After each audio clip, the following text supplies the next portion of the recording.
A young soldier kissed his family goodbye on a summer night in 1979 and walked toward the bus station, but he never arrived back at base.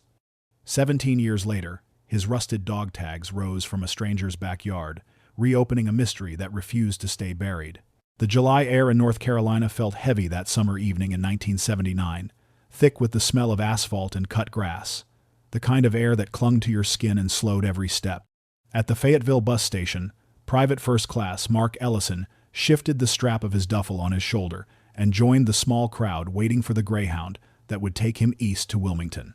He was 21, clean cut from weeks of drills at Fort Bragg, his uniform pressed even though he was on leave, and his boots polished in the way his sergeant always demanded. He had been granted 3 days at home, a short stretch of freedom before returning to the routine of jumps, marches, and inspections.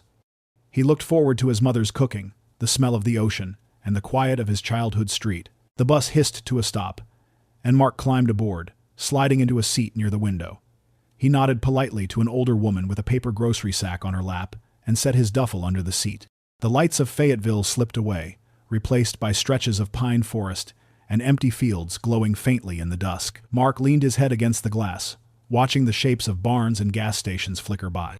He thought of his younger sister, Anna, who had promised to bake him a pie, and of his father, who never said much but always shook his hand firmly when he came home. When the bus rolled into Wilmington after dark, the small terminal buzzed with the shuffle of travelers. Mark stepped off and spotted his mother waiting by the door, her hair pinned neatly, her smile wide and trembling. She hugged him tight, saying nothing at first, only holding him as if she could stop time by keeping her arms around him. He grinned and told her the ride was fine, that he was hungry, that he was glad to be home.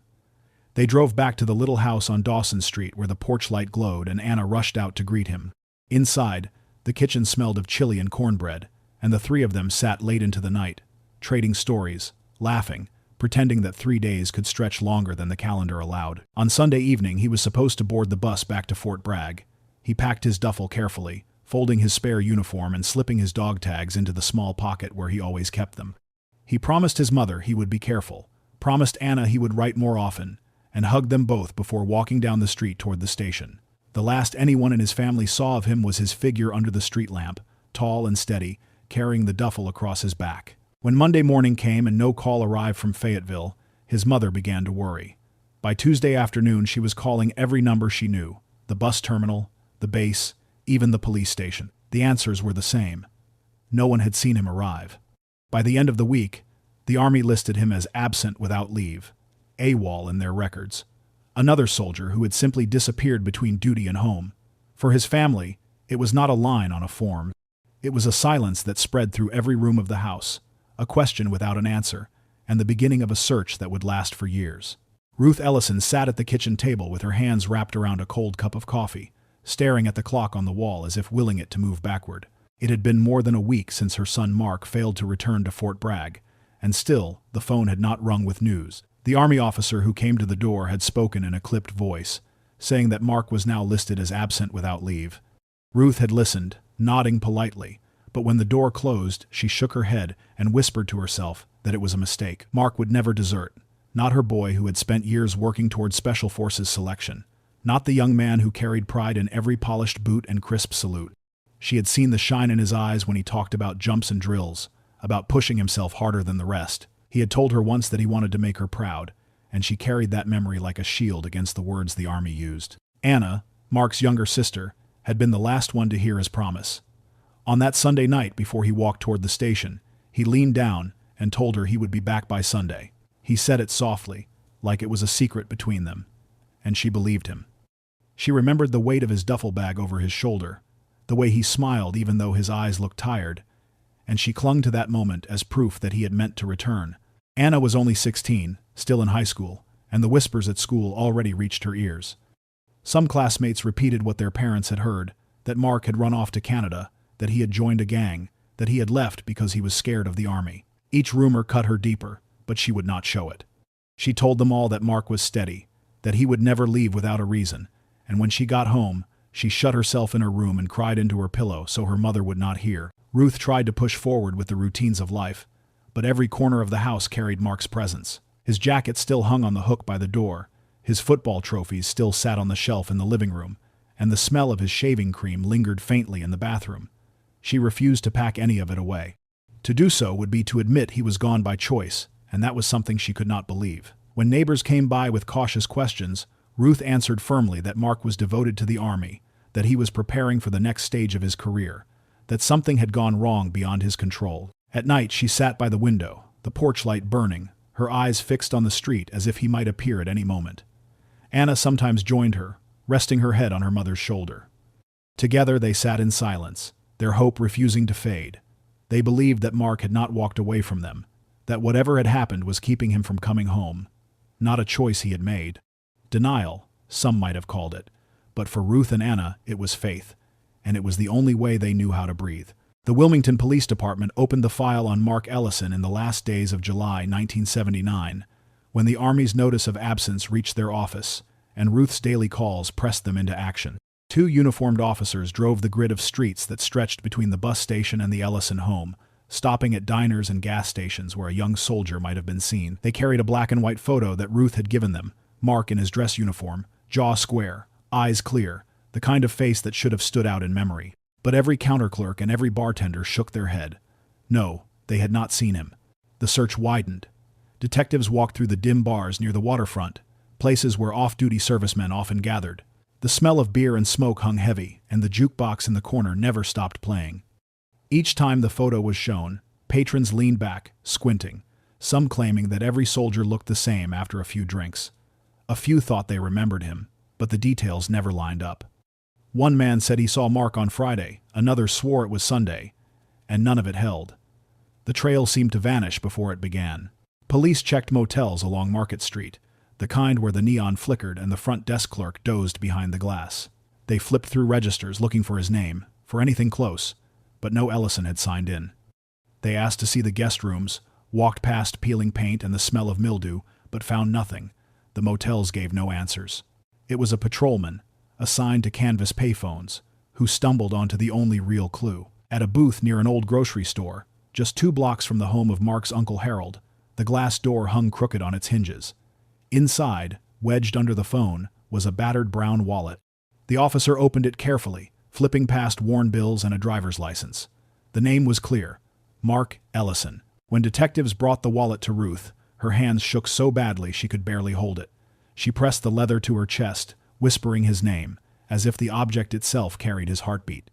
The police asked if Mark had any reason to be at that corner, if he often visited Harold.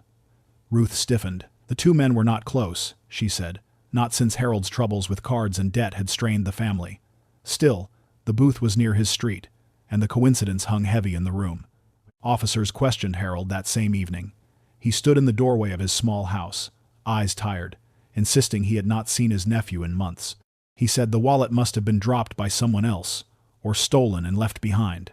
They searched his yard, his shed, even his trash cans, but there was nothing more to find. The wallet was entered into evidence, tagged and sealed, the only physical sign that Mark had been in Wilmington after stepping off the bus. For the police, it was a thread too thin to follow. For Ruth, it was proof her son had not abandoned her.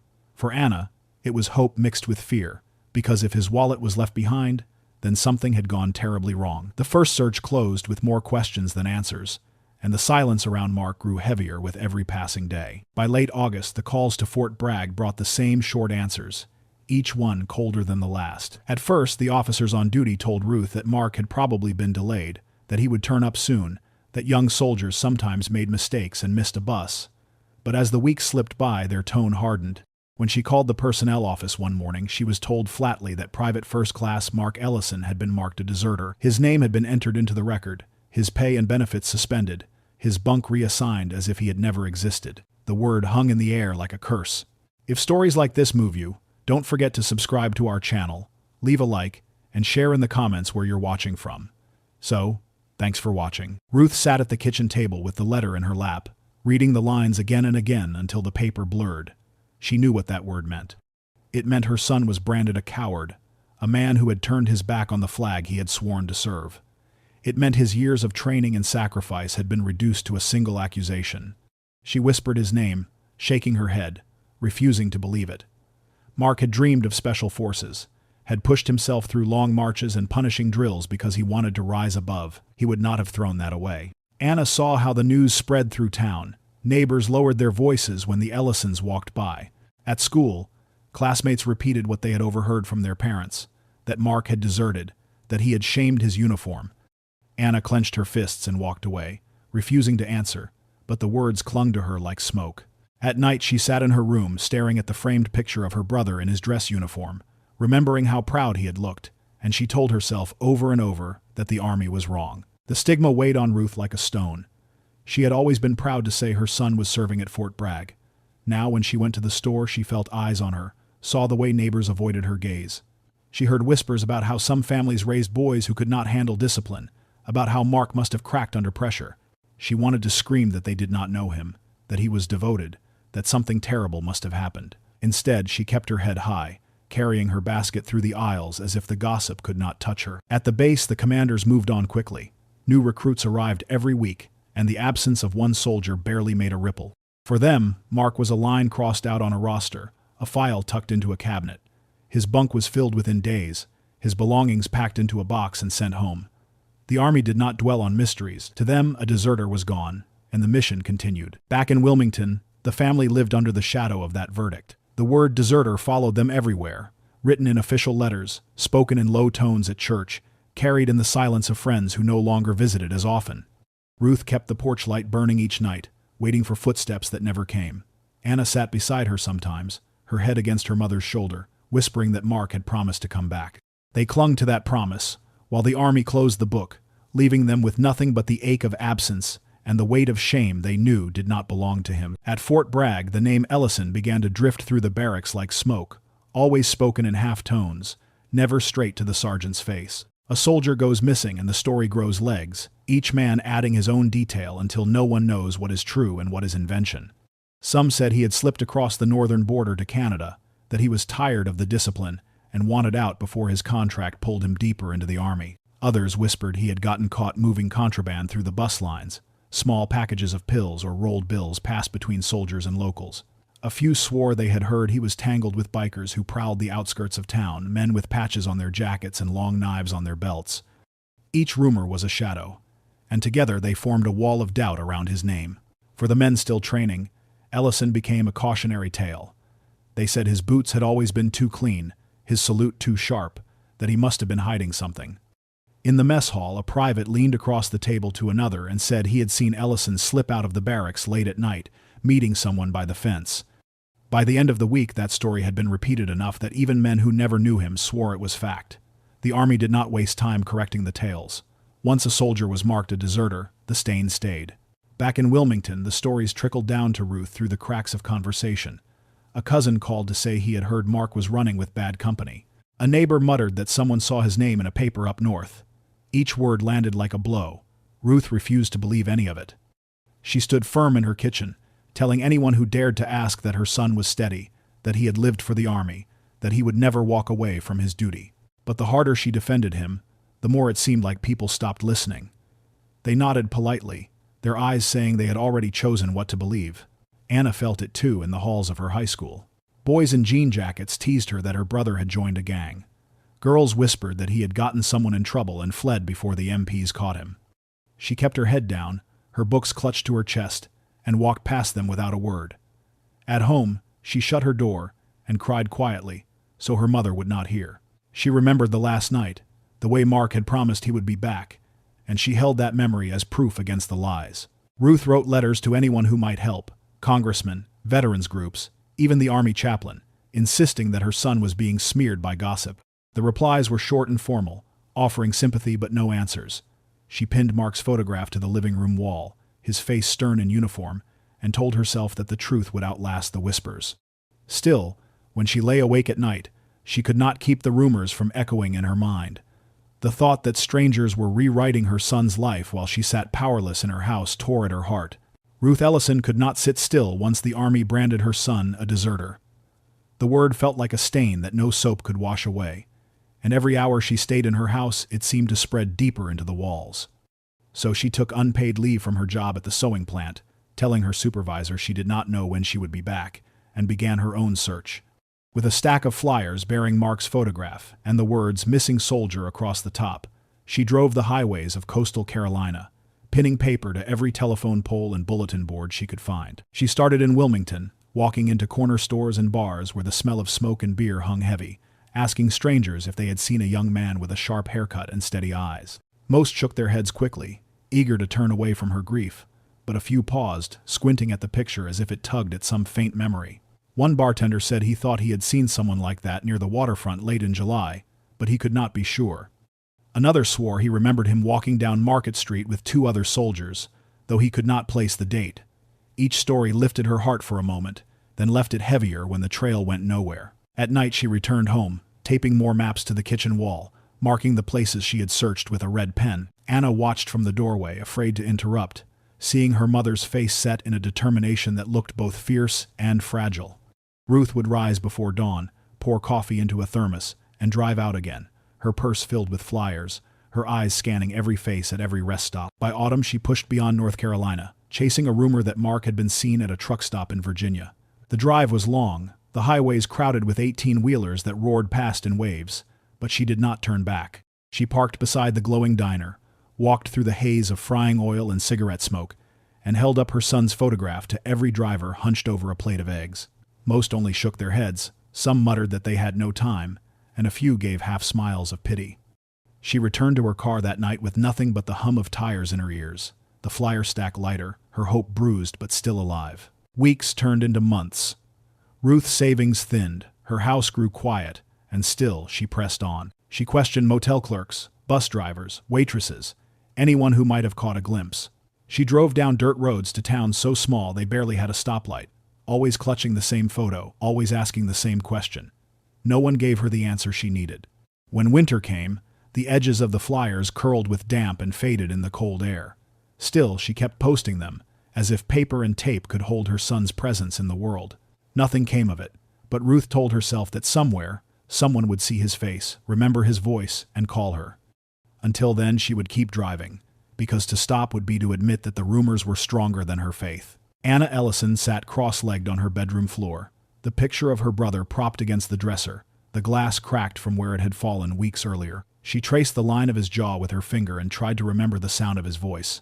When the rumors pressed in too close and her mother's eyes grew too tired to carry any more hope, Anna clung to her own memories, moments that felt sharp and alive even as the years threatened to dull them. The one she returned to most often was a summer afternoon, long before the army had claimed Mark's time and strength.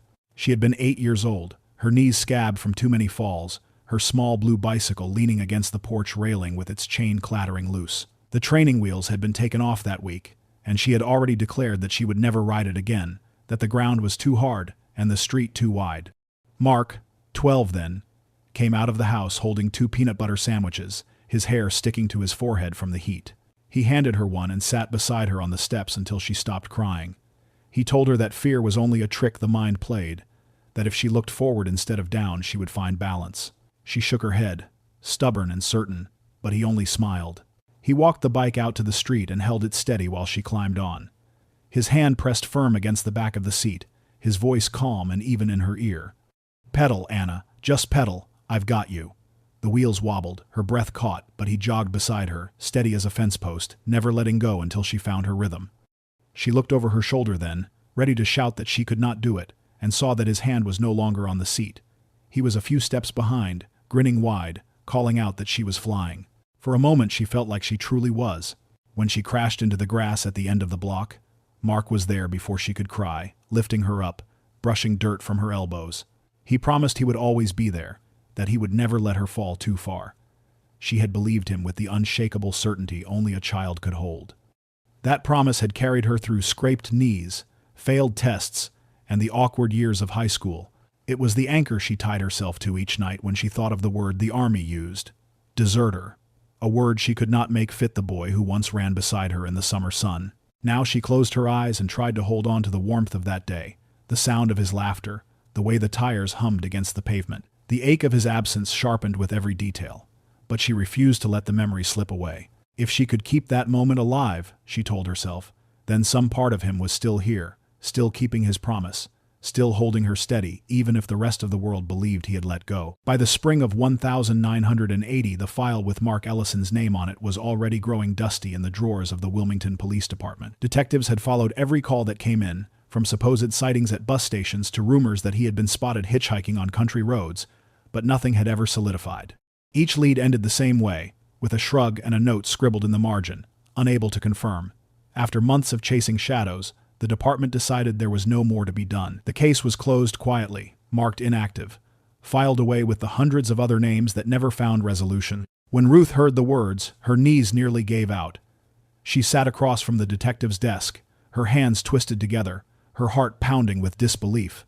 She asked how a young soldier could vanish without trace, how a wallet could be found blocks from his uncle's house and still mean nothing, how an entire community could accept silence as the final word. The detective only shook his head, his voice flat, telling her they had no evidence of foul play, no trail left to follow. He offered a soft apology, as if that could fill the void. At home, Ruth refused to let the silence close in. She gathered every newspaper clipping, every flyer she had posted, every letter she had written, and arranged them in neat stacks on the dining room table. She began drafting new letters, this time addressed to senators, in Raleigh and Washington. She told them her son had been branded a deserter unjustly, that the army had closed his file without asking questions, that she believed something terrible had happened. Each letter was written by hand in her careful script, folded and mailed with a prayer. Weeks passed, and replies came back, most of them short and polite, acknowledging her concern and promising that her letter had been received. Some included form paragraphs about the Army's procedures, others offered sympathy for her family's distress, but none gave her what she needed. Not one promised to reopen the case. Still, she wrote more, adding details, including the photograph of Mark in his uniform, his eyes sharp and proud. She begged for military investigators to look again, to walk the streets near the payphone, to question old witnesses one more time. Anna watched her mother from the doorway, the dining room light burning late into the night, the sound of pen against paper steady as rain. She wanted to tell her mother to rest, to stop tearing open old wounds, but she also understood that writing was the only way Ruth could keep breathing. Each envelope sent was a small act of defiance against the tide of forgetting. By summer of 1980, the world had already moved on. The Army's records still listed Mark as a deserter. The police had no new evidence. Neighbors spoke of the case less and less. For Ruth, nothing had changed.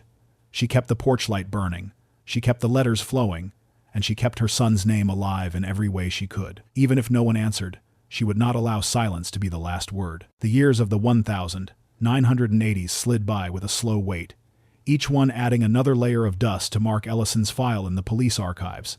But in the small house on Dawson Street, his presence never faded. Ruth marked July 10th on every calendar she bought, circling it in red, and when the day arrived, she placed a candle in the window. She lit it at dusk and let it burn until morning, the small flame trembling against the glass like a beacon for a ship that never came home. Each year she told herself that if Mark was out there, if he had somehow found himself lost or held back by fear, the light might guide him back to her. Anna, grown into a young woman, often stood beside her mother on those nights, watching the flame flicker and listening to the hum of summer insects in the yard. Neighbors began to whisper that Ruth had lost her grip on time. At church potlucks they shook their heads, saying she needed to move on, that nearly a decade had passed, and still she held on to a boy the Army had already erased. Some avoided walking past the house on July 10th, unsettled by the sight of the candle glowing in the dark window, a reminder of grief that never softened. Ruth heard the whispers, and though they stung, she carried on, her chin lifted, her heart steady in its refusal to let go. Anna learned to live in the shadow of her brother's absence. She finished high school, worked part-time at the library, and later took classes at the community college, but every step forward felt pulled backward by the hollow chair at the dinner table. She still remembered Mark's promise that he would be back by Sunday night, and when she passed the window on July 10th and saw the candle burning, she felt that memory sharpen like glass. Friends told her gently that she should help her mother let go, that holding on to the hope of a vanished man would only hurt them both. Anna nodded but never agreed. She, too, felt that as long as the candle burned, her brother was not forgotten. The house aged along with them. Paint peeled on the porch rails, weeds pushed through the cracks in the driveway, yet the inside stayed carefully tended. Mark's room was left almost as it had been, the bed made, the trophies dusted, his jacket still hanging in the closet. Ruth would not allow change. She said it had to be waiting for him, just as it was, in case he walked through the door. The 80s brought new music, new leaders, new wars overseas, but inside the Ellison home the rhythm of grief never shifted. Ruth went to work, cooked dinners, balanced the bills, and every July she lit her candle. Forgotten by most, her son's name was still spoken each night in prayer. Neighbors might have believed she could not let go, but in her heart she believed she was keeping him alive, holding a line against the silence that threatened to erase him. In the spring of 1996, the quiet rhythm of a Fayetteville suburb was broken by the sound of a shovel striking something solid. The neighborhood was ordinary. Rows of single-story houses with trimmed lawns and mailboxes, leaning a little from years of use. A homeowner named David Carter had decided to put up a new wooden fence along the back edge of his yard, a project that seemed simple enough on a warm Saturday morning. He dug one hole after another, the soil damp from recent rain, the scent of clay rising with each scoop. When the blade of the shovel rang against metal, he thought at first it was an old pipe or a buried soda can. He knelt to scrape the dirt aside with his hand, the earth cool against his fingers, and pulled free a small chain tangled in roots. At the end of the chain lay 2 rusted dog tags, their edges pitted with age, the letters worn but still readable. He wiped them with his thumb, clearing the grime until the name appeared clear against the steel. Ellison. Mark R. PFC 24658 XXXX. David froze, staring at the name, trying to recall where he had heard it. He carried the tags inside and laid them on the kitchen table. The chain coiled like a snake, and called the police. By the time patrol cars pulled to the curb, word had already started to spread through the neighborhood. Curious eyes peered from porches as detectives stepped into the backyard with evidence bags and cameras. They knelt in the trench where the shovel had struck, photographing the soil, lifting the tags carefully, slipping them into plastic sleeves. The scene was treated with caution, as if the ground itself might hold secrets long hidden. When Ruth received the call, she sat down hard on the edge of her bed. 17 years had passed since her son vanished, years filled with whispers, rumors, and silence. Now, out of the dirt, his name had risen again. She drove to the police station where the tags had been logged and sealed. The detective placed them on the table before her. Her hands trembled as she reached out, the cool plastic separating her skin from the steel, but she felt as if she were touching him all the same. She whispered his name, tears spilling before she could stop them. For so long the army had branded him a deserter. For so long she had defended him alone. Now, proof of his presence, of his reality, had surfaced in the most unexpected place. News traveled fast. Reporters crowded the quiet street. Cameras pointed at the yard where the fence project had uncovered a mystery. Neighbors spoke in hushed voices, remembering the candle that Ruth lit each July 10th, the promise she had never abandoned. To them, the dog tags were a ghost returned, a sign that the story was not finished.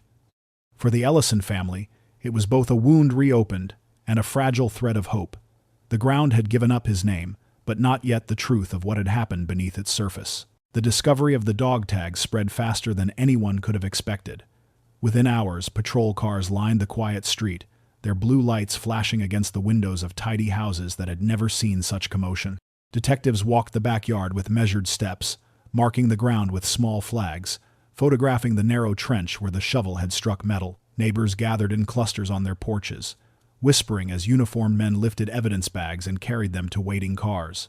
What had begun as a simple fence project had become a scene of investigation, and the names stamped on those rusted tags carried weight that none of them had imagined. Reporters arrived before the sunset, vans crowding the curb, cameras pointed at the yard while microphones hovered in the hands of eager young men and women. They knocked on doors, asking if anyone remembered the Ellison case, if they had heard of the soldier who vanished in 1979. Some shrugged, too young to know the story, but others recalled faint details, the candle burning in Ruth Ellison's window each July, the rumors that had swirled through town years before.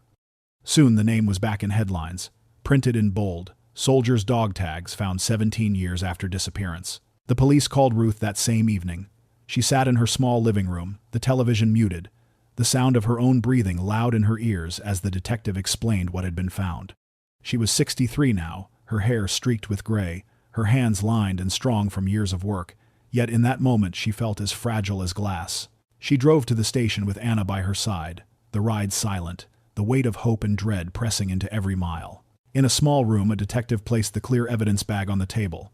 Inside, the 2 tags rested on their chain, the letters darkened by rust but still clear enough to read. Ruth reached forward slowly, her fingers brushing the plastic, her eyes locking on the name she had spoken every night in prayer. Ellison, Mark R. PFC. Her body trembled, and before she could stop herself, she collapsed into the chair, her face in her hands, whispering through tears. He came home. For 17 years she had fought against silence, had defended his name against rumors of desertion, and now here was proof that he had not disappeared into thin air. He had been here, close enough for a shovel to find him. Anna held her mother's shoulders, her own eyes blurred with tears. She remembered the promise Mark had made, that he would be back by Sunday night, and though the tags did not bring him back in the way she had hoped, they were a piece of him, a fragment returned from the shadows. Outside, the station reporters pressed against the glass, their voices raised with questions, but Ruth did not hear them. She only held the image of the tags in her mind, the weight of them proof that her son's story was not over, that after years of being called a deserter his name had surfaced once again, demanding to be heard. Detectives sat across from David Carter in his own living room, their notebooks open, pens poised. The retired truck driver shifted in his chair, his hands folded tightly together, his eyes moving from one detective to the other, as if trying to measure what they wanted from him. He had lived in the house since 1985, more than a decade after Mark Ellison disappeared, and he swore he had never known the ground in his backyard carried anything unusual. He told them he had raised 2 children in that house, had mowed that yard hundreds of times, had barbecued with neighbors, and played catch with his son out by the fence line. If something had been hidden beneath the soil all that time, he had never once suspected it. The detectives asked him to walk through the morning again, how he had set out with his shovel and string line, how the blade had struck metal, and how he had uncovered the chain. David's story never shifted. He had thought it was junk, maybe a soda can or a lost tool, until the dull shine of the dog tags appeared through the clay. He had brought them inside, rinsed them under the kitchen tap, and then the name had leapt out at him. He had not even finished his coffee before he was on the phone to the police. His voice grew louder as he repeated the last point.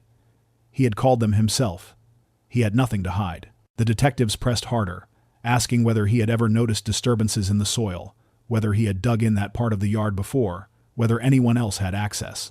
David rubbed the back of his neck, thinking, and finally said the ground had always been level, the grass had grown evenly, and he had never dug deeper than the roots of his rose bushes. The trench he had started that day was the first time he had broken ground along that line, and the hole had looked undisturbed until his shovel struck. He insisted again that he had never known anything was there. Neighbors were questioned as well, some remembering barbecues, others recalling the children's birthday parties in that same yard. None remembered David digging or any suspicious activity. One woman said she had lived next door since the house was built in the late 70s, and that the property had passed through 2 other owners before David bought it. Whatever had been buried there could have been placed long before his family arrived. Still, suspicion hung in the air. Detectives knew that people lied, and the presence of dog tags did not appear by accident. They photographed every corner of the property, used rods to test the soil for other metal objects, and brought in dogs to sweep the fence line. Nothing more was found. The earth yielded only the tags and the roots that had grown around them over years of silence. David Carter signed his statement with a firm hand, repeating that he had no knowledge of how the tags came to be buried. He was weary of the attention already gathering outside his house, the reporters at his curb, the flashing lights that unsettled his neighbors. He said he wished he had never picked up the shovel that morning. The detectives noted his words, closed their notebooks, and left the house, carrying with them more questions than answers. The backyard owner had offered them only denial, and though it might have been the truth, it did nothing to explain how the name of a missing soldier had risen out of his soil after 17 years. The morning after the tags were recovered, unmarked vans rolled into the neighborhood and parked along the quiet street. Detectives stepped out with specialists from the State Bureau, their boots heavy against the sidewalk, their eyes scanning the small backyard that had suddenly become a scene of careful science. Yellow tape stretched across the fence line, closing off the patch of grass where the shovel had struck. Neighbors leaned over porches and fences, watching as men and women in gloves unloaded equipment that looked strange against the backdrop of trimmed hedges and flower beds. Ground-penetrating radar was set up first. A device rolled slowly across the soil, sending waves beneath the surface. Each pass showed images on a small monitor, gray lines and dark shapes that the technicians studied with frowns. The ground, undisturbed for years, revealed pockets and anomalies, places where the earth had been shifted long ago. Cadaver dogs were brought in next, their noses close to the grass, handlers guiding them in tight circles. At one spot near the fence, a dog sat sharply, its body stiff, signaling it had caught something in the soil. The handler marked the ground with a bright flag. By mid-afternoon, the quiet yard had transformed into a dig site. Squares of turf were lifted, soil scraped away in careful layers, each bucket sifted for fragments. The smell of damp clay rose heavy in the air. The first small find came as a shock of color against the brown earth. A fragment of fabric worn thin, threads clinging together after years underground. The lab team sealed it in a plastic bag, noting the location and depth. More fragments followed, each one dull and frayed but unmistakably cloth. Then came 2 metal buttons, the raised edges still showing a faint star, matching the kind used on military field jackets from the late 70s. The discovery drew silence from the detectives, their eyes fixed on the small pieces of evidence that hinted at something once whole, now scattered. Later, a rusted belt buckle was uncovered, its surface pitted with corrosion, the clasp still faintly visible. One detective held it up to the light, recognizing the standard issue design that soldiers wore with their uniforms. The buckle was placed beside the fabric and buttons, a small collection that spoke louder than any words. Something had been here, buried long before the yard was ever owned by the current resident. As the day stretched into evening, floodlights were set up, their beams washing the yard in harsh white. The dig continued into the night, slow and deliberate, the soil revealing its secrets inch by inch. Reporters clustered outside the tape, their cameras flashing, their questions called out into the air. Was it a body? Was it proof of foul play? Was it connected to the missing soldier whose name was on those tags? The detectives refused to answer, their faces set and unreadable. By the time the team packed their tools, the evidence table held sealed bags of fabric, buttons, and the rusted buckle. Nothing larger had been found. No bones, no body. Only traces of what might once have been a uniform. For Ruth, waiting by the phone, the news was both a wound and a confirmation. Pieces of her son's world had risen from the earth, enough to prove he had not simply walked away, but not enough to tell her how or why. Detectives knocked on doors that had not been opened to questions in almost 2 decades. Many of the people who had lived in the neighborhood in 1979 had long since moved, but some could still be tracked down. They were older now, gray at the temples, voices slower, yet when the name Ellison was spoken it stirred faint memories they had nearly buried. One woman who had lived across the street leaned on her cane and said she remembered loud arguments drifting through the summer air that year. She could not recall the exact words, but she swore there had been shouting from the small house near the corner, voices raised enough that even with her windows closed, she could not sleep. She thought it had been between 2 men, one older, one younger, and though she had not stepped outside to see, the sound had clung to her for weeks. Another man, who had rented the house next door before moving to Florida, spoke of a late-night bonfire in the backyard not long after the arguments. He told detectives the smoke had carried a strange smell, sharper than wood, almost like rubber burning. He said he had opened his window and coughed at the stench, muttering to his wife that someone was throwing trash into the flames. By morning, the fire pit was gone, covered with fresh dirt as if nothing had ever happened. He admitted he had thought little of it at the time, chalking it up to careless neighbors, but now, standing in his doorway with detectives scribbling notes, he looked uneasy at the memory. A third neighbor swore he had seen Mark himself on that porch days before the disappearance was reported. He described a young man in uniform, seated with a bottle in his hand, talking with an older relative whose name he could not quite recall. He said the soldier had looked restless, shifting in his chair, sometimes laughing, sometimes burying his face in his hands. At the time, it had seemed unremarkable, a soldier home on leave enjoying a drink. But in hindsight, the neighbor was sure it had been Mark Ellison. The detectives pressed for dates, for details, but after so many years, the recollections blurred.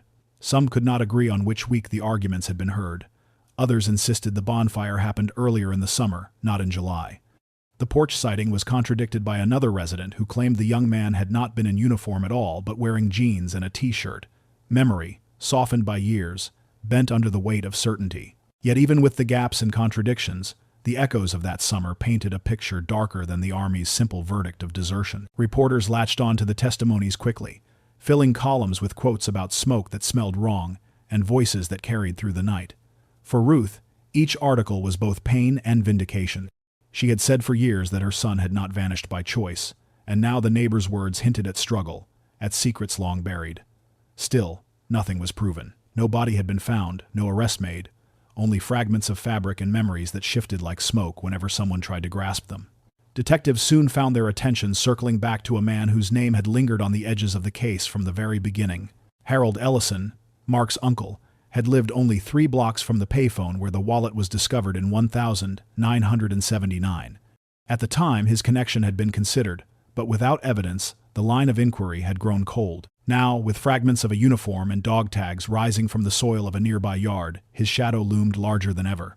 Harold had always carried a reputation that clashed with the rest of the Ellison family. While Ruth raised her children with steady discipline and quiet faith, Harold spent his nights in pool halls and smoky back rooms where cards were dealt and money exchanged hands quickly.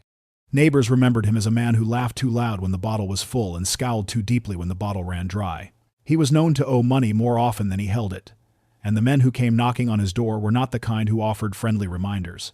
Rumors swirled that he ran with bikers who used Wilmington as a rest stop, that he had shaken hands with dealers who carried knives in their boots, that he was the kind of man who could be charming at supper and dangerous an hour later when the lights dimmed.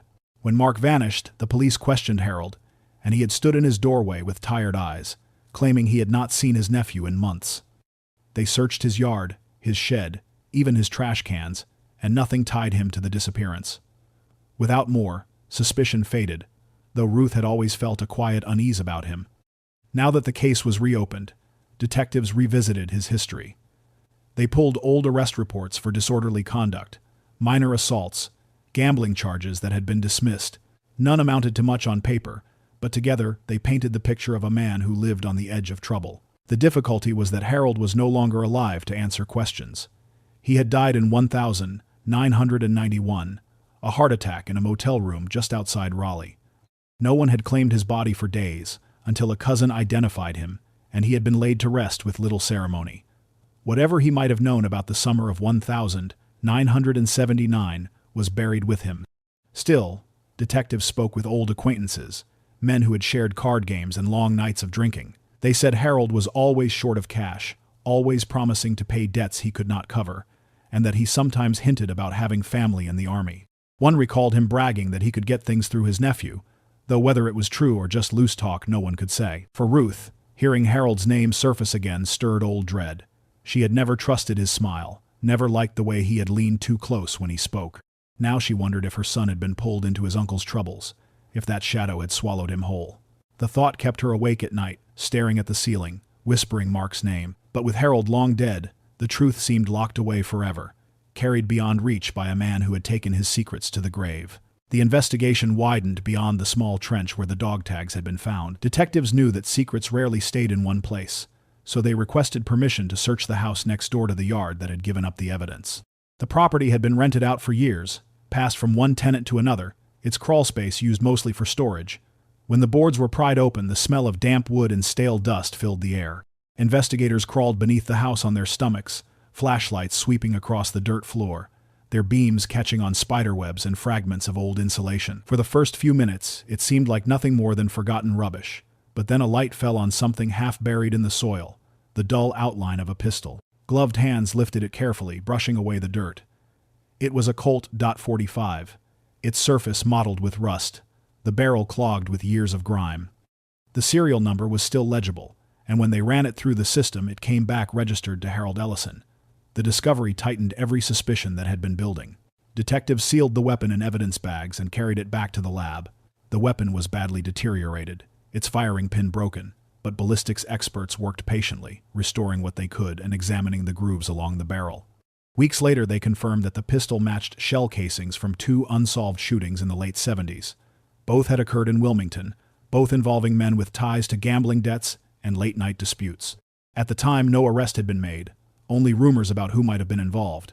Now the gun tied Harold directly to those crimes, even if the man himself had been dead for 5 years by the time it was found. News of the weapon's discovery spread quickly.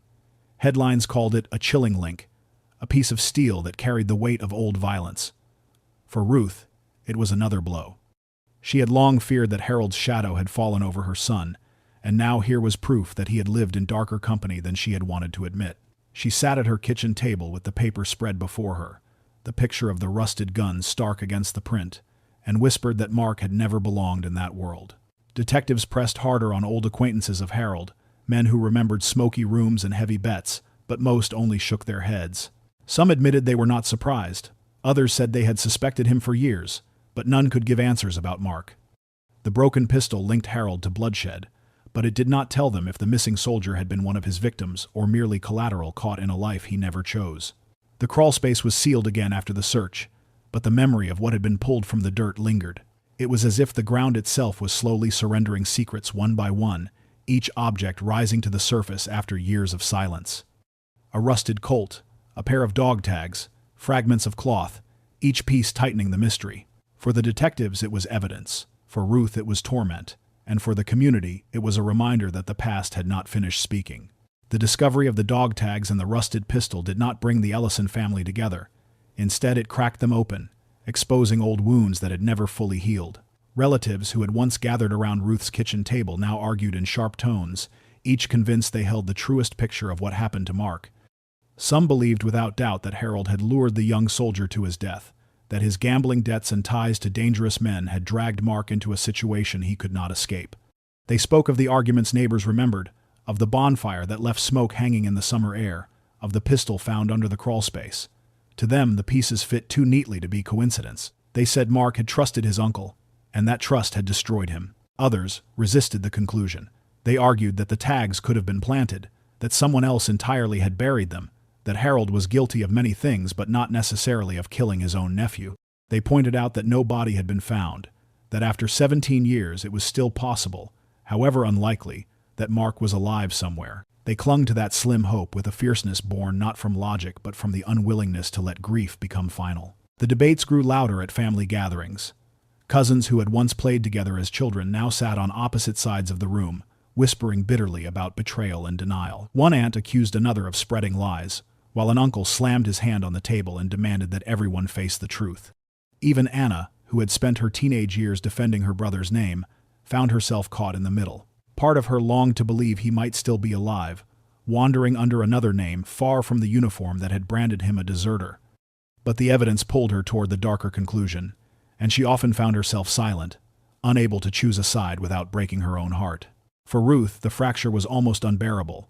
She had carried the weight of hope for nearly 2 decades, lighting her candle each July 10th, writing her letters to officials who never answered. Now her siblings and cousins argued around her kitchen table as if Mark were an idea to be debated rather than a son who had vanished. She listened, her face pale, her hands clenched, and finally told them all that she would not entertain divisions. Mark was her child. She would carry his memory without compromise. Still, the damage lingered. Invitations to Sunday dinners were declined.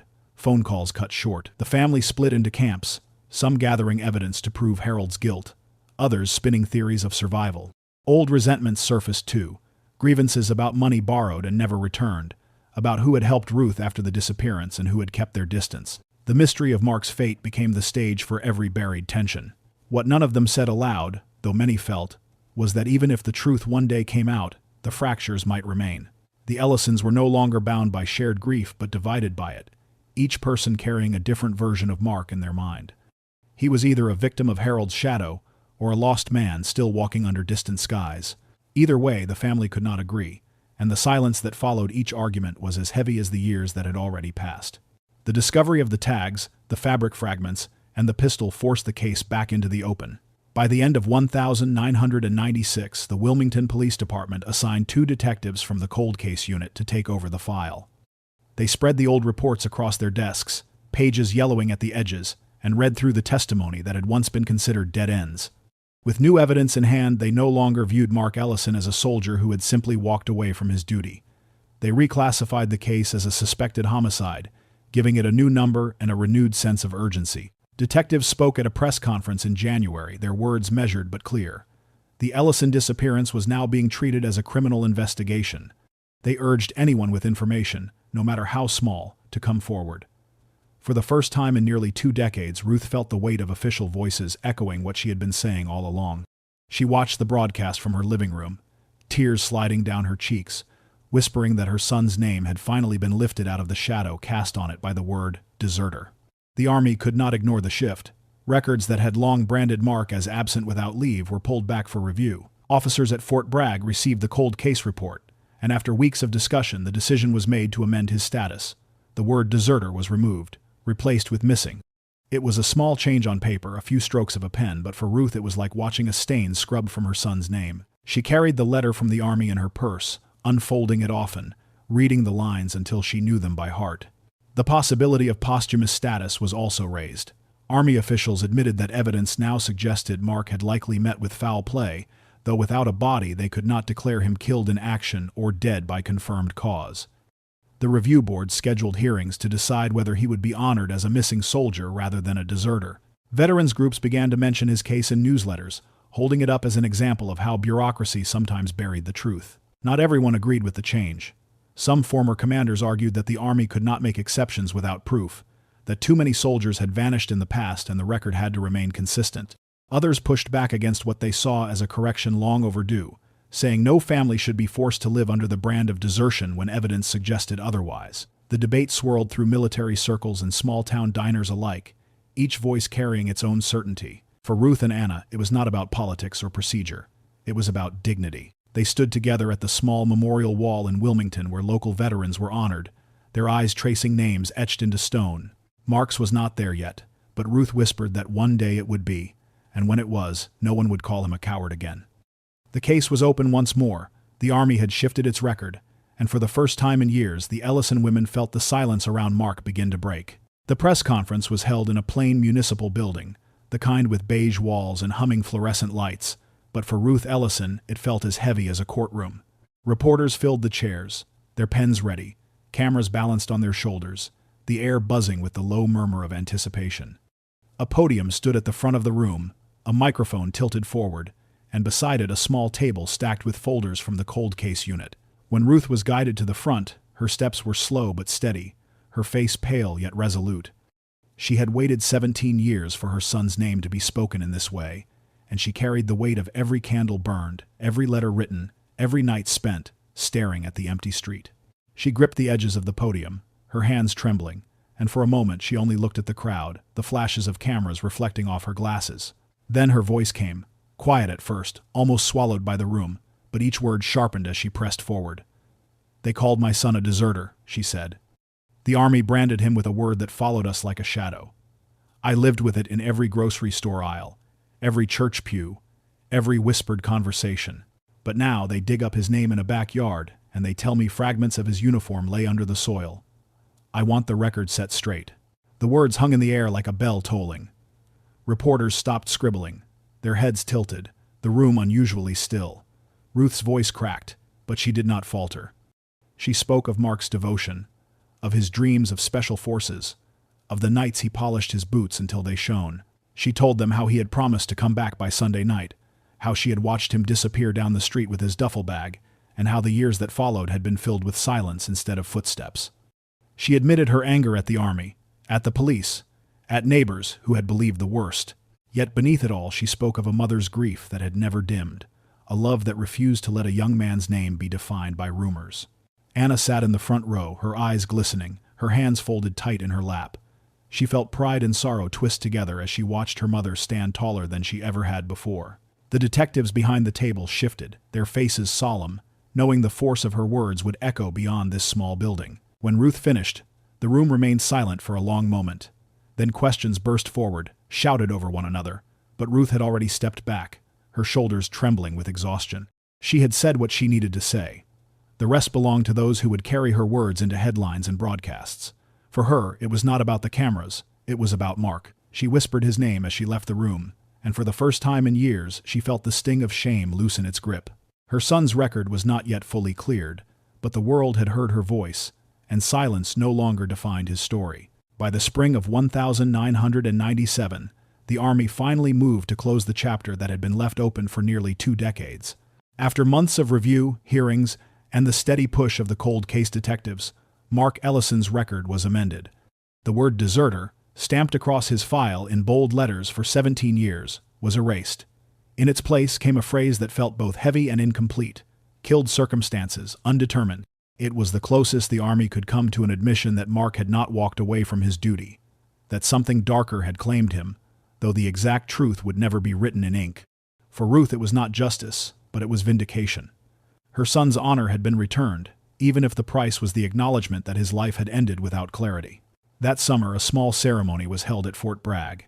Soldiers in crisp uniforms gathered as a new plaque was unveiled on the memorial wall, the sun striking the polished surface until the engraved letters gleamed. Mark's name was there now, lined beside dozens of others who had lost their lives while in service. Ruth stood close, her hand pressed against the cold stone, her reflection faint in the surface. Anna stood beside her, silent, her throat tight, knowing that their years of waiting had led here, to a name carved into permanence. The The sound of taps carried across the base, mournful and clear, and Ruth closed her eyes as tears rolled down her face. Back in Wilmington, she prepared for July 10th in her old way. For 17 years she had lit a candle in the window, a beacon of hope that one day her son might walk back through the door. This year, with the record changed and his name engraved, she lit the candle for a different reason. It was no longer a light calling him home. It was a flame of remembrance, steady and quiet, a symbol that he had lived and that he had been loved. She let it burn through the night, and in the morning she gently blew it out, whispering that it was the last time. The dog tags that had unearthed his name remained locked away in an evidence room, their chains still tangled, their surface still scarred by rust. They were mute objects carrying a story no one could finish. Detectives kept them sealed, a reminder that some cases never reveal every secret. For the Ellison family, they were both proof and torment, a trace of a soldier who had vanished on a summer evening in 1979, whose final steps were never fully retraced. Ruth grew quieter in the years that followed. She no longer wrote letters to senators or argued with neighbors about Mark's character. The fight was over. The truth would never be whole, but her son's honor was no longer stained. When she looked at the plaque at Fort Bragg or the candle's smoke curling into the July air, she carried both grief and peace. Mark Ellison's story had become part of history, unfinished yet enduring, a legacy carved not only in stone but in the heart of a mother who had never stopped speaking his name.